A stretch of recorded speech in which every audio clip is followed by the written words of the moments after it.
Congress government 6 గ్యారంటీలతోనే అధికారంలోకి వచ్చింది.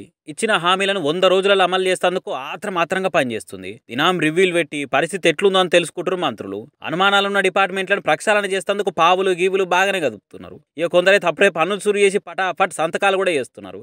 6 గ్యారంటీలను దినాం యాద్ చేసి ఖచ్చితంగా అమలు చేస్తామని బల్ల గుద్ది చెప్తున్నారు. 6 గ్యారంటీలు అంత అద్భుతం అంటే ఇంకా 7వ గ్యారంటీ అంతకన్నా అద్భుతం అని చెప్తున్నాడు Congress senior leader Jeevan Reddy sir. 7వ గ్యారంటీ ఏంది? అసలు కాంగ్రెస్ ఇచ్చింది 6 గ్యారంటీలు కదా అనుకుంటారా? ఆగుర్రి 7వ గ్యారంటీ కూడా కొత్తగా తెర మీదకి వచ్చిందట. నిన్న సీఎం రేవంత్ సార్ చెప్పిండు కదా తెలంగాణలో బెల్ట్ షాపులు బంద్ పెడతాము అని. ఇక అసలు గొప్ప నిర్ణయం తీసుకున్నందుకైతే రాష్ట్రం అంతా మెచ్చుకుంటారు. అమలకలైతే రేవంత్ రెడ్డికి జై కొడుతుర్రు. అది అమలైతుందా కాదనే తర్వాత ముచ్చట గాని మంచి దార్కా నిర్ణయమే తీసుకుండు అని మస్తు మంది పోగొడుతున్నారు. అట్లనే జీవన్ రెడ్డి సార్ కూడా పొగిడిండు. బెల్ట్ షాపు లేని వ్యవస్థను తయారు చేశారంటే మామూలు ముచ్చట కాదు. ఆ నిర్ణయం తీసుకున్న రేవంత్ కు అభినందనలు చెప్తున్నాను అన్నాడు.